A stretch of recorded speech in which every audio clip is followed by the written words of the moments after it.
I have spent my entire life either at the schoolhouse, on the way to the schoolhouse, or talking about what happens in the schoolhouse. Both my parents were educators. My maternal grandparents were educators. And for the past 40 years, I've done the same thing. And so needless to say, over those years, I've had a chance to look at education reform from a lot of perspectives. Some of those reforms have been good. Some of them have been not so good. And we know why kids drop out. We know why kids don't learn. It's either poverty, low attendance, negative peer influences. We know why. But one of the things that we never discuss, or we rarely discuss, is the value and importance of human connection. Relationship. James Comer says that no significant learning can occur without a significant relationship. George Washington Carver says all learning is understanding relationships. Everyone in this room has been affected by a teacher or an adult. For years, I have watched people teach. I have looked at the best and I've looked at some of the worst. A colleague said to me one time, they don't pay me to like the kids. They pay me to teach a lesson. The kids should learn it.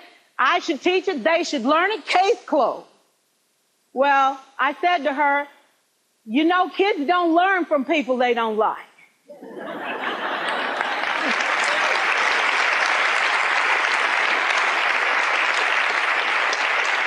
She said, that's just a bunch of hooey. And I said to her, well, your year is going to be long and arduous, dear. Needless to say, it was. Some people think that you can either have it in you to build a relationship or you don't. I think Stephen Covey had the right idea. He said you ought to just throw in a few simple things, like seeking first to understand as opposed to being understood. Simple things like apologizing. You ever thought about that? Tell a kid you're sorry, they're in shock. I taught a lesson once on ratios. I'm not real good with math, but I was working on it. And I got back and looked at that teacher edition. I taught the whole lesson wrong. So I came back to class the next day and I said, look, guys, I need to apologize. I taught the whole lesson wrong. I'm so sorry. I said, that's okay, Miss Pierson. You were so excited. We just let you go.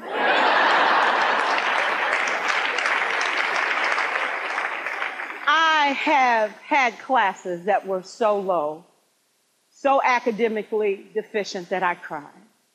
I wondered, how am I going to take this group in 9 months from where they are to where they need to be? And it was difficult. It was awfully hard. How do I raise the self-esteem of a child and his academic achievement at the same time? One year I came up with a bright idea. I told all my students, you were chosen to be in my class because I am the best teacher and you are the best students. They put us all together so we could show everybody else how to do it. One of the students said, really?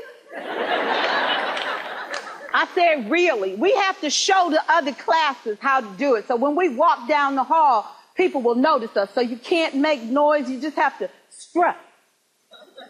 And I gave him a saying to say, I am somebody. I was somebody when I came. I'll be a better somebody when I leave. I am powerful and I am strong. I deserve the education that I get here. I have things to do, people to impress, and places to go.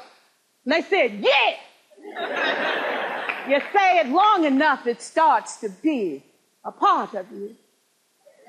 And so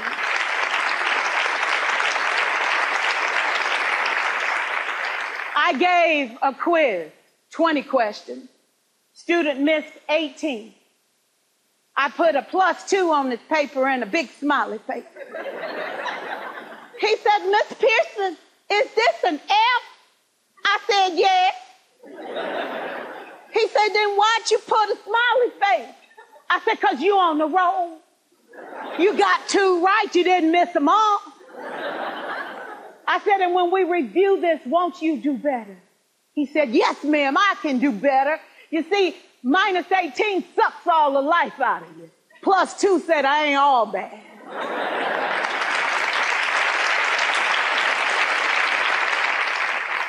4 years, I watched my mother take the time at recess to review, go on home visits in the afternoon, buy combs and brushes and peanut butter and crackers to put in her desk drawer for kids that needed to eat, and a washcloth and some soap for the kids who didn't smell so good. See, it's hard to teach kids who stink.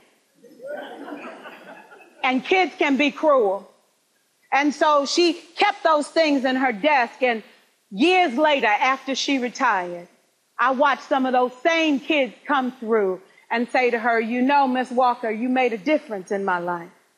You made it work for me. You made me feel like I was somebody when I knew at the bottom I wasn't.